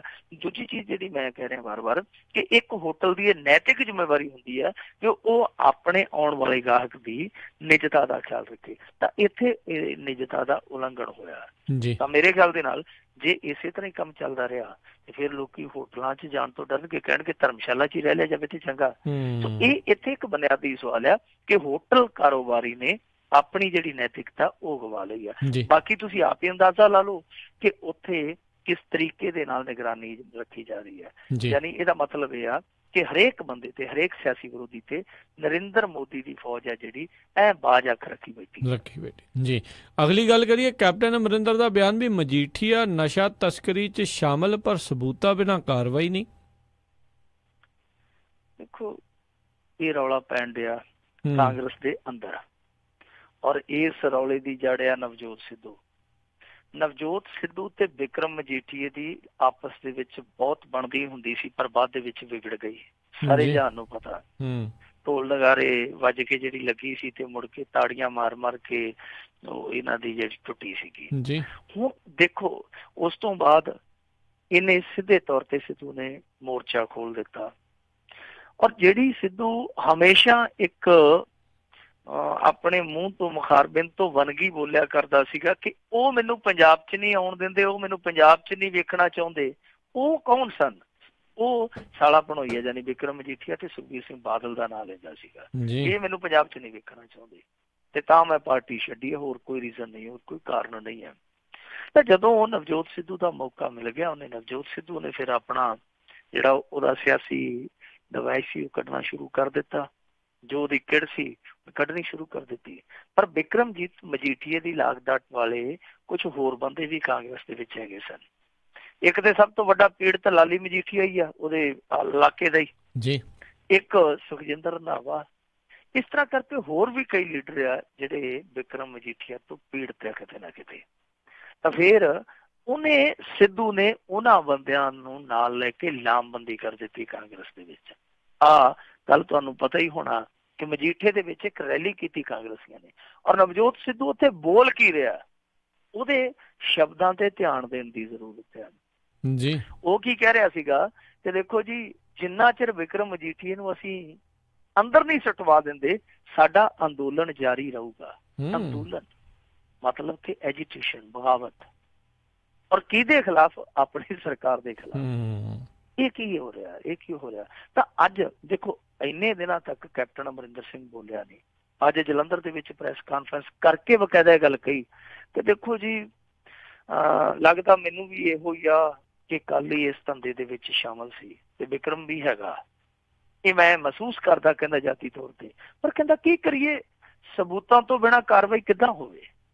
ਫਿਰ ਉਹਨੇ ਹਵਾਲੇ ਦੇ ਦਿੱਤੇ ਜੀ, ਦੇਖੋ ਈਡੀ ਜਾਂਚ ਕਰੀ ਜਾਂਦੀ ਆ, CBI ਜਾਂਚ ਕਰੀ ਜਾਂਦੀ, ਫਲਾਣੀ ਜਾਂਚ ਕਰੀ ਜਾਂਦੀ ਹੈ, ਨਾਰਕੋਟੈਕ ਜਾਂਚ ਕਰੀ ਜਾਂਦੀ ਆ, ਪੁਲਿਸ ਜਾਂਚ ਕਰੀ ਜਾਂਦੀ ਹੈ, ਅਸੀਂ ਉਹਨਾਂ ਨੂੰ ਸਹਿਯੋਗ ਦੇਵਾਂਗੇ। ਮਤਲਬ ਕਿ ਉਹਨੇ ਕਈ ਏਜੰਸੀਆਂ ਦੇ ਨਾਂ ਲੈ ਕੇ ਇਹ ਗੱਲ ਕਹਿਤੀ। ਮਾਫ ਕਰਨਾ, ਮੇਰੇ ਖਿਆਲ ਦੇ ਨਾਲ CBI ਦਾ ਨਾਮ ਨਹੀਂ ਲਿਆ, ਨਾਰਕੋਟੈਕ ਤੇ ED ਵਗੈਰਾ ਇਹਨਾਂ ਦੇ ਨਾਮ ਲਏ ਆ। ਉਹਦੇ ਕਹਿਣ ਦਾ ਮਤਲਬ ਆ ਕਿ ਅਸੀਂ ਉਹਨਾਂ ਨੂੰ ਕੋਆਪਰੇਟ ਕਰਾਂਗੇ, ਪਰ ਸਿੱਧੇ ਤੌਰ ਤੇ ਅਸੀਂ ਕੋਈ ਕਾਰਵਾਈ ਨਹੀਂ ਕਰਾਂਗੇ। ਮਤਲਬ ਇਹ ਕਿ ਉਧਰੋਂ ਆਪਣੇ ਬੰਦਿਆਂ ਦਾ ਪੱਖ ਵੀ ਬਚਾ ਲਿਆ, ਕਿਉਂਕਿ ਉਹਨਾਂ ਨੇ ਲਾਮਬੰਦੀ ਕੀਤੀ ਹੋਈ ਆ। ਉਹ ਕੈਪਟਨ ਨੂੰ ਸਿੱਧੇ ਤੌਰ ਤੇ ਕਹਿੰਦੇ ਆ ਕਿ ਜੇ ਮਜੀਠੀਏ ਨੂੰ ਅੰਦਰ ਨਹੀਂ ਸੁੱਟਦੇ ਤੇ ਸਾਨੂੰ ਲੋਕ ਤਰ੍ਹਾਂ ਤਰ੍ਹਾਂ ਦੇ ਸਵਾਲ ਕਰਦੇ ਆ ਕਿ ਤੁਸੀਂ ਉਹੀ ਜੇ ਜਿਹੜੇ ਮੁੱਛਾਂ ਨੂੰ ਵੱਟ ਦੇ ਦੇ ਕੇ ਕਹਿੰਦੇ ਸੀ ਹੁਣ ਮਜੀਠੀਆ ਗਿਆ, ਹੁਣ ਤੇ ਮਜੀਠੀਆ ਗਿਆ, ਕੀ ਕਰਦਾ ਜੀ ਮਜੀਠੀਆ ਤੇ ਪੱਟ ਤੇ ਥਾਪੀ ਮਾਰ ਕੇ ਤੁਹਾਨੂੰ ਵੰਗਾਰਦਾ ਡੇਲੀ, ਆਓ ਇੱਧਰ ਵੇਖਣਾ ਤਮਾਸ਼ਾ ਤੇ ਆ ਜਾਓ। ਉਹ ਹੁਣ ਜਿਹੜੇ ਲੀਡਰ ਇਸ ਤਰ੍ਹਾਂ ਦੀ ਬਿਰਤੀ ਵਾਲੇ ਆ, ਉਹਨਾਂ ਨੂੰ ਠੰਡਿਆਂ ਕਰਨ ਲਈ ਕੈਪਟਨ ਅਮਰਿੰਦਰ ਸਿੰਘ ਨੇ ਇਹ ਤਾਂ ਗੱਲ ਕਹਿ ਦਿੱਤੀ ਕਿ ਜਾਤੀ ਤੌਰ ਤੇ ਮੈਨੂੰ ਮਹਿਸੂਸ ਹੁੰਦਾ, ਜਾਤੀ ਤੌਰ ਤੇ ਤੁਹਾਨੂੰ ਬਹੁਤ ਕੁਛ ਮਹਿਸੂਸ ਹੁੰਦਾ, ਕੁਛ ਹੋਤਾ ਹੈ, ਪਤਾ ਨਹੀਂ ਕਿੰਨਾ ਕੁਛ ਹੋਤਾ ਹੈ ਰੋਜ਼ਾਨਾ ਨੂੰ। ਪਰ ਉਹ ਹੁਣ ਇਹ ਕਿਵੇਂ ਕਹੂਗਾ ਕਿ ਜੀ ਇਹ ਸਾਰਾ ਕੁਛ ਹੈ ਜਿਹੜਾ ਅਸੀਂ ਇੱਕ ਦਿਨ ਕਰਾਂਗੇ, ਜੇ ਤੇਰੇ ਕੋਲ ਸਬੂਤ ਹੀ ਹੈ ਨਹੀਂ।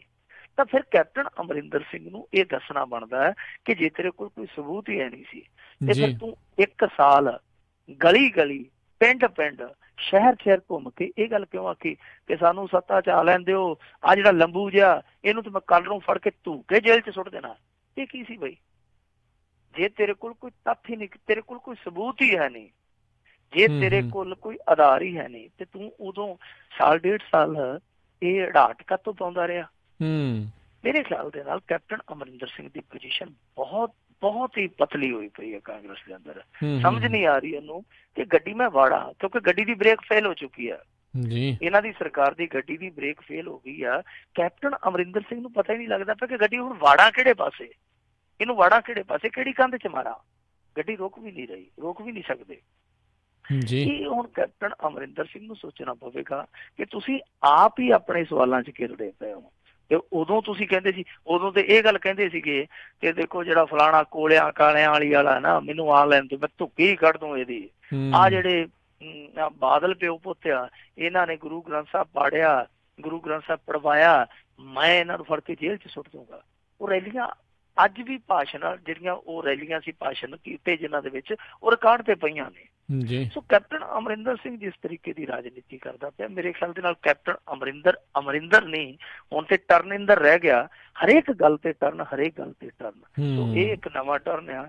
ਕਹਿੰਦਾ ਕਿ ਮੈਨੂੰ ਜਾਤੀ ਤੌਰ ਤੇ ਮਹਿਸੂਸ ਹੁੰਦਾ, ਮੇਰੇ ਦਿਲ 'ਚ ਇਹ ਗੱਲ ਉੱਠਦੀ ਆ ਕਿ ਵਿਕਰਮ ਹੈ ਜਿਹੜਾ ਉਹ ਕਿਤੇ ਨਾ ਕਿਤੇ ਦਾਗੀ ਤੇ ਹੈਗਾ, ਪਰ ਕੀ ਕਰਾਂ, ਸਬੂਤ ਨਹੀਂ ਹੈ। ਇਹ ਆਪ ਤੁਸੀਂ ਅੰਦਾਜ਼ਾ ਲਾ ਲਓ ਕਿ ਕਿਸ ਤਰ੍ਹਾਂ ਦੀ ਰਾਜਨੀਤੀ ਹੈ ਕਿ ਪਹਿਲਾਂ ਤੁਹਾਡੇ ਕੋਲ ਕਿਹੜੀ ਇਹੋ ਜਿਹੀ ਵੀਡੀਓ ਸੀ ਜਿਹਦੇ ਆਧਾਰ ਤੇ ਲੋਕਾਂ ਨੂੰ ਬਾਹੋਂ ਫੜ ਕੇ ਉਦੋਂ ਤਾਂ ਕਹਿੰਦੇ ਸੀ ਆਹ ਗੱਲ ਸੁਣੀ ਹਾਂਜੀ ਦੱਸੋ, ਆਹ ਇੱਕ ਤੁਹਾਡਾ ਕਰਜ਼ਾ ਮਾਫ਼ ਕਰਨਾ, ਦੂਜਾ ਜਿਹੜਾ ਲੰਬੂ ਜਿਹਾ ਨਾ ਉਹਨੂੰ ਆਪਾਂ ਜੇਲ੍ਹ 'ਚ ਸੁੱਟਣਾ, ਸਾਨੂੰ ਵੋਟ ਪਾਓ। ਅੱਜ ਹੁਣ ਕੀ ਹੋ ਗਿਆ ਜੀ ਜੀ। ਅਗਲੀ ਆਪਾਂ ਮਿੰਟੂ ਜੀ ਗੱਲ ਕਰ ਦਈਏ ਵੀ ਹੱਲ ਹੋ ਗਿਆ ਪੱਤਰਕਾਰ KJ ਸਿੰਘ ਤੇ ਉਹਨਾਂ ਦੀ ਮਾਂ ਦੇ ਕਤਲ ਦਾ ਜਿਹੜਾ ਕੇਸ। ਦੇਖੋ ਇਹ ਮਾਮਲਾ ਬੜਾ ਉਲਝਿਆ ਜੀ, ਔਰ ਮਾਮਲਾ ਹੈ ਵੀ ਹਾਈ ਪ੍ਰੋਫਾਈਲ ਸੀਗੇ ਜੀ। ਜਿਹੜਾ ਇਹ KJ ਸਿੰਘ ਸੀਗਾ ਨਾ, ਵੈਸੇ ਇਹਨਾਂ ਦਾ ਨਾਮ ਮੇਰੇ ਖਿਆਲ ਦੇ ਨਾਲ ਕਰਮਜੀਤ ਸਿੰਘ ਸੀਗਾ। KJ ਸਿੰਘ ਇਹਨਾਂ ਨੇ, ਜਿਵੇਂ ਪੱਤਰਕਾਰਾਂ 'ਚ ਆਮ ਹੀ ਚੱਲਦਾ, ਉਹ ਇੱਕ ਤਕੱਲਸ ਛੋਟਾ ਰੱਖ ਲਿਆ ਜਾਂਦਾ ਜੀ। ਸੋ ਇਹ ਬਹੁਤ ਮਾਰ ਸੀ। ਦੱਸਦੇ ਇਹ ਆ ਕਿ ਜਦੋਂ ਇਹ ਕੰਮ ਕਰਦੇ ਹੁੰਦੇ ਸਨ ਇੱਕ ਬਹੁਤ ਵੱਡੇ ਗਰੁੱਪ ਦੇ ਵਿੱਚ, ਤੇ ਜਿਹੜੀਆਂ ਖਬਰਾਂ ਦੀ ਹੈਡਲਾਈਨ ਹੋਇਆ ਕਰਦੀ ਸੀਗੀ ਉਹ ਇਹਨਾਂ ਦੀ ਬੜੀ ਦਿਲਕਸ਼ ਹੋਇਆ ਕਰਦੀ ਸੀ। ਯਾਨੀ ਸਰਲੇਖ ਕੱਢਣ ਦੇ ਵਿੱਚ ਇਹਨਾਂ ਨੂੰ ਬੜੀ ਮੁਹਾਰਤ ਸੀ ਕਿ ਖਬਰ ਦਾ, ਕਿਉਂਕਿ ਖਬਰ ਜਿਹੜੀ ਹੁੰਦੀ ਹੈ ਸਰਲੇਖ ਦੇ ਸਿਰ ਤੇ ਹੁੰਦੀ ਹੈ, ਹੈਡਲਾਈਨ ਦੇ ਸਿਰ ਤੇ ਹੁੰਦੀ ਹੈ, ਤਾਂ ਉਹਦੇ 'ਚ ਇਹਨਾਂ ਨੂੰ ਬਹੁਤ ਮੁਹਾਰਤ ਸੀਗੀ। ਪਰ ਬਾਅਦ ਦੇ ਵਿੱਚ ਪੱਤਰਕਾਰਤਾ ਤੋਂ ਇਹਨਾਂ ਨੇ ਕਿਨਾਰਾ ਕਰ ਲਿਆ। ਇਹ ਥੋੜੇ ਜਿਹੇ ਆਪਣੀ ਜ਼ਿੰਦਗੀ ਦੇ ਵਿੱਚ ਹੀ ਮਸ਼ਰੂਫ ਹੋ ਗਏ ਤੇ ਆਪਣੀ ਮਾਂ ਨਾਲ ਰਹਿੰਦੇ ਸਨ। ਸੋ ਇਹ ਜਿਹੜਾ ਕਤਲ ਹੋਇਆ, ਕਿਉਂਕਿ ਬਹੁਤ ਵੱਡਾ ਮੁੱਦਾ ਸੀਗਾ, ਇਸ ਕਤਲ ਹੋਣ ਦੇ ਬਾਅਦ ਕਈ ਹਫ਼ਤੇ ਬੀਤ ਗਏ, ਇਹਨਾਂ ਦੇ ਹੱਥ ਕੁਛ ਨਹੀਂ ਸੀ ਲੱਗਿਆ। ਆ ਕੁਛ ਦਿਨ ਪਹਿਲਾਂ ਇਹਨਾਂ ਨੇ ਸਕੈਚ ਜਾਰੀ ਕਰ ਦਿੱਤੇ, ਕਹਿੰਦੇ ਜੀ ਆਹ ਜਿਹੜੇ 5 ਆ ਨਾ ਇਹ ਕਤਲ ਹੋ ਸਕਦੇ, 4-5 ਮੁੰਡਿਆਂ ਦੇ, ਤੇ ਮੁੰਡੇ ਤੇ ਆਪ ਹੀ ਥਾਣੇ ਆ ਗਏ। ਉਹ ਕਹਿੰਦੇ ਆ ਕੀ ਕਰਨ ਡਏ ਜੇ, ਸਾਡੇ ਸਕੈਚ ਤੁਸੀਂ ਜਾਰੀ ਕਰ ਦਿੱਤੇ ਆ, ਅਸੀਂ ਤੇ ਘੁੰਮ ਕੇ PG ਲੱਭਦੇ ਫਿਰਦੇ ਸੀ, ਅਸੀਂ ਤੇ ਰਾਤ ਕੱਟਣ ਦਾ ਆਪਦਾ ਟਿਕਾਣਾ ਬਣਾਉਂਦੇ ਫਿਰਦੇ ਸੀ, ਅਸੀਂ ਤੇ ਕੋਚਿੰਗ ਲੈਣ ਆਏ ਆ, ਤੇ ਤੁਸੀਂ ਸਾਡੇ ਸਕੈਚ ਜਾਰੀ ਕਰ ਦਿੱਤੇ ਆ। ਮੁੰਡਿਆਂ ਦੇ ਮਾਂ ਪਿਓ ਆ ਕੇ ਉਹ ਅੱਡ ਰੋਣ ਉੱਥੇ ਕਿ ਅਸੀਂ ਤੇ ਇਹਨਾਂ ਨੂੰ ਘੱਲਿਆ ਸੀਗਾ ਕਿ PPS ਬਣਨਗੇ, ਤੇ ਤੁਸੀਂ ਤੇ ਇੱਥੇ PPS ਇਹ ਬਣਾ ਦਿੱਤੇ ਕਿ ਪੰਜਾਬ ਪੁਲਿਸ ਇਨ ਸਰਵਿਸ ਇਹਨਾਂ ਦੀ, ਪੰਜਾਬ ਪੁਲਿਸ ਇਹਨਾਂ ਦੀ ਸਰਵਿਸ 'ਚ ਲੱਗੀ ਆ। ਬਾਅਦ ਦੇ ਵਿੱਚ ਉਹ ਮੁੰਡੇ ਤੇ ਛੱਡ ਦਿੱਤੇ ਗਏ ਪੁੱਛਗਿੱਛ ਕਰਕੇ। ਪਰ ਅਗਲੇ ਦਿਨ ਹੀ, ਆ ਕੱਲ ਦੀ ਗੱਲ ਹੈ ਜਿਹੜੀ ਮੈਂ ਤੁਹਾਨੂੰ ਸੁਣਾ ਰਿਹਾ, ਤਾਂ ਅਗਲੇ ਦਿਨ ਹੀ ਉੱਥੋਂ ਦੀ ਪੁਲਿਸ ਮੋਹਾਲੀ ਦੀ ਇੱਕ ਖੁਲਾਸਾ ਕਰਦੀ ਹੈ, ਦਾਅਵਾ ਕਰਦੀ ਹੈ ਕਿ ਅਸੀਂ ਇਸ ਅੰਨੇ ਦੋਹਰੇ ਕਤਲਕਾਂਡ ਨੂੰ ਸੁਲਝਾ ਲਿਆ। ਇਹਨਾਂ ਨੇ ਅੱਜ ਪ੍ਰੈਸ ਕਾਨਫਰੰਸ ਕਰਕੇ ਕਿਹਾ ਕਿ ਅਸਲ ਦੇ ਵਿੱਚ ਇਹ ਜਿਹੜਾ ਕਤਲ ਸੀਗਾ ਇੱਕ ਗੌਰਵ ਕੁਮਾਰ ਨਾਂ ਦੇ UP ਦੇ ਨੌਜਵਾਨ ਨੇ ਕੀਤਾ ਸੀਗਾ, ਜਿਹੜਾ ਬੁਲੰਦ ਸ਼ਹਿਰ ਦਾ ਰਹਿਣ ਵਾਲਾ ਆ। ਔਰ ਇਹ ਕਤਲ ਇਸ ਕਰਕੇ ਹੋਇਆ ਕਿਉਂਕਿ ਉਹ ਬੰਦਾ ਬੇਕਾਰ ਸੀਗਾ, ਵਿਹਲਾ ਰਹਿੰਦਾ ਸੀਗਾ, ਇੱਥੇ ਕਜਹੇੜੀ ਉਹਨੇ ਇੱਕ ਕਮਰਾ ਲਿਆ ਹੋਇਆ ਸੀ ਕਿਰਾਏ ਤੇ, ਉਹ ਵਿਹਲਾ ਤੁਰਿਆ ਫਿਰਦਾ ਸੀਗਾ ਤੇ ਅਕਸਰ ਆ ਕੇ ਇਹਨਾਂ ਦੇ ਘਰ ਦੇ ਲਾਗੇ ਇੱਕ ਪਾਰਕ 'ਚ ਬਹਿ ਜਾਂਦਾ ਸੀਗਾ। ਇੱਕ ਦਿਨ ਪੱਤਰਕਾਰ ਨੇ ਉਹ ਜਿਹੜੀ ਆਪਣੀ ਪੁਰਾਣੀ ਪੱਤਰਕਾਰਤਾ ਸੀਗੀ ਉਹ ਜਗਾ ਲਈ ਤੇ ਜਾ ਕੇ ਪੁੱਛ ਲਿਆ ਕਿ ਹਾਂ ਤੂੰ ਇੱਥੇ ਕੀ ਕਰਦਾ ਹੋਏ। ਉਹਨੇ ਆਖਿਆ ਕਿ ਕੁਛ ਨਹੀਂ। ਇਹਨੇ ਆਖਿਆ ਭੱਜਾ। ਉਹਨੇ ਆਖਿਆ ਕਿਉਂ? ਉਹ ਕਿਹਾ ਹੋਣਾ ਉਹਨੇ ਕੋਈ ਤੇਰੀ ਫਲਾਣੇ ਦੀ ਇਹ ਜਗ੍ਹਾ। ਇਹਨੇ ਅੱਗੋਂ ਦੱਸਦੇ ਕਿ ਥੱਪੜ ਕੱਢ ਮਾਰਿਆ ਉਹਦੇ, ਤੇ ਉਸ ਮੁੰਡੇ ਨੂੰ ਬਹੁਤ ਗੁੱਸਾ ਆਇਆ ਇਸ ਗੱਲ ਤੋਂ, ਤੇ ਫਿਰ ਉਹਨੇ ਇਸ ਥੱਪੜ ਦਾ ਬਦਲਾ ਲੈਣ ਲਈ ਉਸੇ ਰਾਤ ਹੀ ਕਤਲ ਕਰ ਦਿੱਤਾ। ਇਹਦੀ ਮਾਂ ਦਾ, ਜਿੱਦਾਂ ਦੀ ਉਮਰ ਮੇਰੇ ਖਿਆਲ ਦੇ ਨਾਲ 90 ਦੇ ਕਰੀਬ ਸੀਗੀ, ਮਾਂ ਦਾ ਕਤਲ ਇਸ ਕਰਕੇ ਕੀਤਾ ਗਿਆ ਕਿਉਂਕਿ ਉਹਨੇ ਰੌਲਾ ਪਾਉਣ ਦੀ ਕੋਸ਼ਿਸ਼ ਕੀਤੀ ਸੀਗੀ ਜਦੋਂ ਇਹ ਕਤਲ ਕੀਤਾ ਜਾ ਰਿਹਾ ਸੀਗਾ। ਚਲੋ ਉਹ ਮੁੰਡਾ ਫੜ ਲਿਆ। ਜਦੋਂ ਪੱਤਰਕਾਰਾਂ ਨੇ ਪੁੱਛਿਆ ਕਿ ਤੁਸੀਂ ਅਚਾਨਕ ਇਹ ਕਾਤਲ ਕਿੱਦਾਂ ਲੱਭ ਲਿਆ, ਤੇ ਕਹਿੰਦੇ ਦੇਖੋ ਜੀ ਉਹ ਜਿਹੜੀ ਕਾਰ ਪੱਤਰਕਾਰ ਦੀ ਲੈ ਗਿਆ ਸੀ ਭਜਾ ਕੇ, ਅਸੀਂ ਉਹ ਕਾਰ ਦੀ ਨਿਗਾਹ ਰੱਖਦੇ ਸਾਂ, ਸਾਡੇ ਸਾਰੇ ਸਿਪਾਹੀ ਜਿਹੜੇ ਸੀਗੇ ਸੜਕਾਂ ਤੇ ਕਾਰਾਂ ਹੀ ਵੇਖੀ ਜਾਂਦੇ ਸੀ ਕਿ ਕੋਈ ਫੋਰਡ ਆਈਕਨ ਲੰਘੇ, ਕੋਈ ਫੋਰਡ ਆਈਕਨ ਲੰਘੇ, ਅਸੀਂ ਉਹ ਦੋਸ਼ੀ ਨੂੰ ਫੜ ਲਈਏ। ਤੇ ਇੱਕ ਦਿਨ ਕਹਿੰਦੇ ਸੁਹਾਣੇ ਗੁਰਦੁਆਰੇ ਦੇ ਕੋਲ ਅਸੀਂ ਖੜੇ ਸੀਗੇ, ਫੋਰਡ ਆਈਕਨ ਆਈ, ਨੰਬਰ ਬਦਲਿਆ ਹੋਇਆ ਸੀ, ਆਪਾਂ ਸ਼ੱਕ ਦੀ ਬਿਨਾਂ ਤੇ ਰੋਕਿਆ ਤੇ ਫਿਰ ਗਹੀਨਤਾ ਦੇ ਨਾਲ ਜਦੋਂ ਮਾਮਲਾ ਪੜਤਾਲਿਆ ਤੇ ਬੰਦਾ ਫੜਿਆ ਗਿਆ। ਇਹ ਗੱਲ ਸੰਗੋਂ ਨਹੀਂ ਉਤਰਦੀ, ਇਹ ਕਹਾਣੀ ਸੰਗੋਂ ਨਹੀਂ ਉਤਰਦੀ।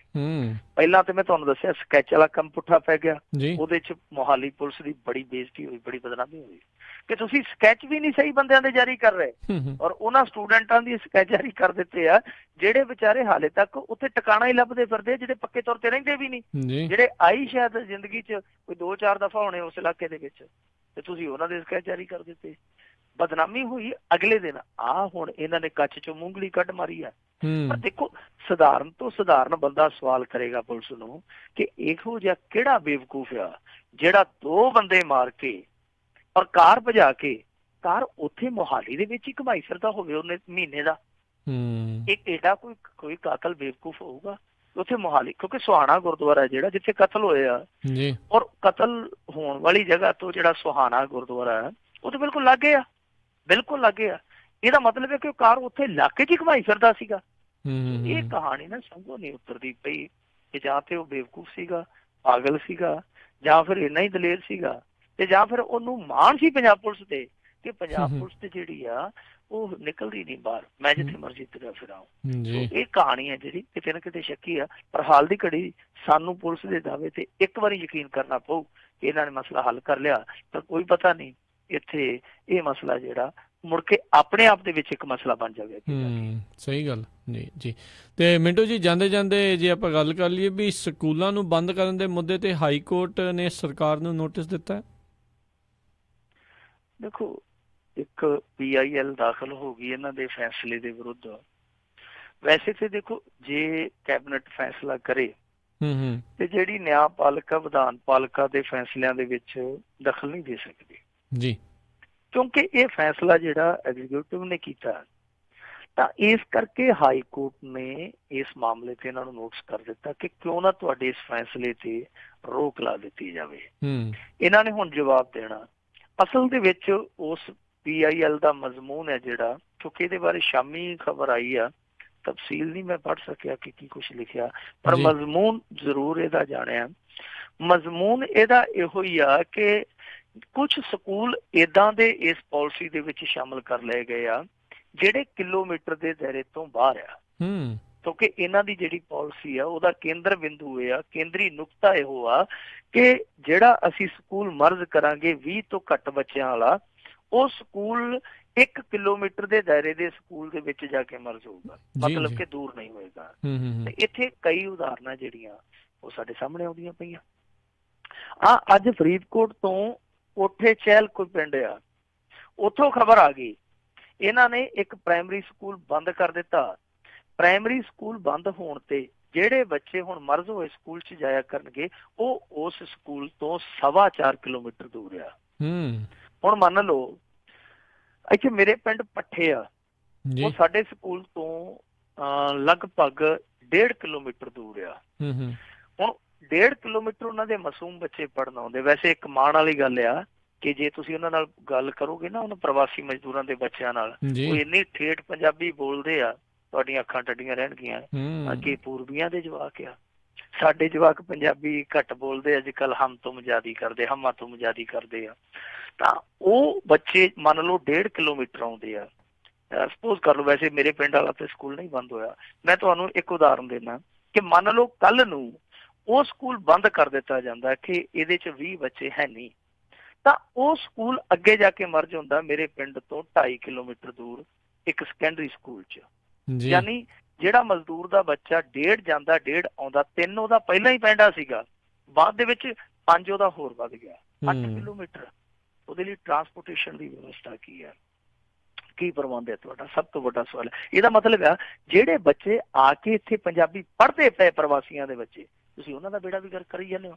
ਜਿਹੜੇ ਮਜ਼ਦੂਰ ਹੁਣ ਤੁਸੀਂ ਪਿੰਡਾਂ ਦੇ ਵਿੱਚ ਦੇਖੋਗੇ ਨਾ, ਖਾਸ ਤੌਰ ਤੇ ਮਾਲਵੇ ਦੇ ਪਿੰਡ ਦੇ ਵਿੱਚ ਜਦੋਂ ਤੁਸੀਂ ਜਾਓਗੇ ਰਾਜਕਰਨਵੀਰ ਸਿੰਘ ਜੀ, ਤਾਂ ਤੁਹਾਨੂੰ ਆਮ ਜਿਹੜੇ ਸੁਣਦੇ ਹੋਣੇ ਆਪਣੇ ਰੇਡੀਓ ਨੂੰ ਮਲਵਈ, ਉਹ ਜਾਣਦੇ ਆ ਬਖੂਬੀ ਕਿ ਇਹਨਾਂ ਪਿੰਡਾਂ ਦੇ ਵਿੱਚ ਜਿਹੜੇ ਦਲਿਤਾਂ ਦੇ ਵਿਹੜੇ ਬਣੇ ਹੋਏ, ਵਿਹੜੇ ਕਿਹਾ ਜਾਂਦਾ ਉਹਨਾਂ ਨੂੰ, ਉਹ ਪਿੰਡਾਂ ਤੋਂ ਦੂਰ ਨੇ। ਕਈ ਇਸ ਤਰ੍ਹਾਂ ਦੇ ਵਿਹੜੇ ਆ ਜਿਹੜੇ 2-2 ਕਿਲੋਮੀਟਰ ਦੂਰ ਨੇ ਪਿੰਡਾਂ ਤੋਂ। ਜੀ ਉਹਨਾਂ ਦੇ ਬੱਚੇ ਕਿੱਥੇ ਜਾਣਗੇ? ਇਹ ਸਾਰੀਆਂ ਚੀਜ਼ਾਂ ਜਿਹੜੀਆਂ ਉਹ ਇਸ PIL ਦਾ ਆਧਾਰ ਬਣੀਆਂ ਨੇ। ਵੈਸੇ ਕਈ ਉਦਾਹਰਨਾਂ ਨੇ। ਹੁਣ ਦੇਖੋ, ਇੱਕ ਮਹਿਰਾਜ ਪਿੰਡ ਦੇ ਵਿੱਚ ਇੱਕ ਹੋਰ ਉਦਾਹਰਨ ਆਈ ਸੀਗੀ। ਉੱਥੇ ਇੱਕ ਸਕੂਲ ਨੂੰ ਬੰਦ ਕਰ ਦਿੱਤਾ ਗਿਆ ਜਿੱਥੇ 14-15 ਬੱਚੇ ਹੈਗੇ ਸੀਗੇ। ਉਹ ਸਕੂਲ ਨੂੰ ਬੰਦ ਕਰ ਦਿੱਤਾ ਗਿਆ। ਪਰ ਇੱਕ ਮਿਡਲ ਸਕੂਲ ਸੀਗਾ। ਹੁਣ ਪ੍ਰਾਇਮਰੀ ਸਕੂਲ ਇਹ ਕਹਿੰਦੇ ਆ ਕਿ ਘੱਟ ਬੱਚਿਆਂ ਵਾਲੇ ਸੀ ਬੰਦ ਕਰਨੇ ਹੀ ਕਰਨੇ ਆ, ਪਰ ਇੱਕ ਮਿਡਲ ਸਕੂਲ ਆ ਉਸੇ ਪਿੰਡ ਦੇ ਵਿੱਚ ਹੀ, ਜਿਹਦੇ ਵਿੱਚ ਸਿਰਫ 6 ਬੱਚੇ ਆ ਤੇ 3 ਟੀਚਰ ਆ। ਉਹ ਚੱਲਦਾ ਪਿਆ ਸਕੂਲ ਜਿਹਦੇ ਚ 14 ਬੱਚੇ ਆ ਤੇ 2 ਟੀਚਰ ਆ, ਉਹ ਕਹਿੰਦੇ ਬੰਦ ਕਰਨਾ। ਸੋ ਇਹ ਪਾਲਿਸੀ ਦੇ ਵਿੱਚ ਕੁਛ ਨਾ ਕੁਛ ਊਣਤਾਈਆਂ ਸਾਹਮਣੇ ਆਈਆਂ ਨੇ। ਇਸ ਕਰਕੇ PIL ਦੇ ਵਿੱਚ ਇਹਨੂੰ ਆਧਾਰ ਬਣਾ ਕੇ ਇਹਨਾਂ ਨੇ ਰਿਟ ਪਾਈ ਆ। ਉਹਦੇ ਤੇ ਹੁਣ ਨੋਟਿਸ ਜਾਰੀ ਹੋ ਗਿਆ। ਆਉਣ ਵਾਲੇ ਸਮੇਂ 'ਚ ਦੇਖੋ, ਪਰ ਮੇਰੇ ਖਿਆਲ ਦੇ ਨਾਲ ਜੇ ਕਾਨੂੰਨੀ ਲੜਾਈ ਦਾ ਬੂਹਾ ਖੁੱਲ ਗਿਆ ਤੇ ਇਹ ਜਿਹੜੀ ਪਾਲਿਸੀ ਹੈ ਲਾਗੂ ਹੋਣ ਦੀ ਸੰਭਾਵਨਾ ਘੱਟ ਆ। ਵੈਸੇ ਵੀ ਇਹਨਾਂ ਨੇ ਹੁਣ 30 ਨਵੰਬਰ ਤੱਕ ਸਮਾਂ ਦਿੱਤਾ ਤੇ ਇਹਨਾਂ ਨੇ ਪ੍ਰੀ ਨਰਸਰੀ ਕਲਾਸਾਂ ਦੇ ਦਾਖਲੇ ਖੋਲ੍ਹ ਦਿੱਤੇ ਆ ਕਿ ਅਸੀਂ ਮੌਕਾ ਦਿੰਦੇ ਆ। ਜਿਨ੍ਹਾਂ ਸਕੂਲਾਂ 'ਚ ਦਾਖਲੇ ਵੱਧ ਗਏ ਤੇ ਉਹ ਸਕੂਲ ਬੰਦ ਨਹੀਂ ਹੋਣਗੇ। ਪਰ ਮੈਨੂੰ ਲੱਗਦਾ ਕਿ ਜ਼ੋਰ ਜ਼ਾਰ ਲਾ ਕੇ ਲੋਕਾਂ ਨੇ ਸਕੂਲਾਂ 'ਚ ਦਾਖਲੇ ਵਧਾ ਲੈਣੇ ਇੱਕ ਵਾਰੀ। ਔਰ ਦੂਸਰਾ ਇਹ ਆ ਕਿ ਜੇ ਨਾ ਵੀ ਗੱਲ ਬਣੀ, ਆਹ ਕਾਨੂੰਨੀ ਲੜਾਈ ਦਾ ਜਿਹੜਾ ਮੋਰਚਾ ਖੁੱਲ ਗਿਆ, ਇਹਦੇ 'ਚ ਇਹ ਪਾਲਿਸੀ ਹੈ ਜਿਹੜੀ ਇੰਪਲੀਮੈਂਟ ਹੋਣ ਦੀ ਸੰਭਾਵਨਾ ਇੱਕ ਵਾਰੀ ਘੱਟ ਜਾਏਗੀ। ਜੀ ਬਹੁਤ ਬਹੁਤ ਧੰਨਵਾਦ ਕਰਦੇ ਹਾਂ ਮਿੰਟੂ ਗੁਰਸਰੇ ਜੀ ਤੁਹਾਡਾ। ਤੁਸੀਂ ਸਾਡੇ ਨਾਲ ਜੁੜੇ, ਇਹਨਾਂ ਖਬਰਾਂ ਬਾਰੇ ਵਿਸਤਾਰ ਜਾਣਕਾਰੀ ਦਿੱਤੀਆਂ। ਅਗਲੀ ਵਾਰ ਤੱਕ ਲਈ ਬਹੁਤ ਬਹੁਤ ਧੰਨਵਾਦ, ਮਿਹਰਬਾਨੀ। ਸਤਿ ਸ਼੍ਰੀ ਅਕਾਲ। ਸਤਿ ਸ਼੍ਰੀ ਅਕਾਲ ਜੀ। ਤੇ ਸੋਤੋ ਇੱਥੇ ਹੀ ਸਾਡਾ ਅੱਜ ਦਾ ਇਹ ਪ੍ਰੋਗਰਾਮ ਸਮਾਪਤ ਹੈ। ਮਿਲਾਂਗੇ ਅਗਲੇ ਬੁਲੇਟਿਨ 'ਚ। ਉਦੋਂ ਤੱਕ ਲਈ ਤੁਹਾਨੂੰ ਸਾਰਿਆਂ ਨੂੰ ਬਹੁਤ ਪਿਆਰ ਸਤਿਕਾਰ ਸਹਿਤ ਧੰਨਵਾਦ ਜੋੜ ਕੇ ਨਿੱਕੀ ਜੀ ਸਤਿ ਸ਼੍ਰੀ ਅਕਾਲ। ਜਿਉਂਦੇ ਵਾਸਤੇ ਰਹੋ, ਹੱਸਦੇ ਖੇਲਦੇ ਰਹੋ, ਸੁਣਦੇ ਰਹੋ ਪੰਜਾਬੀ ਰੇਡੀਓ USA।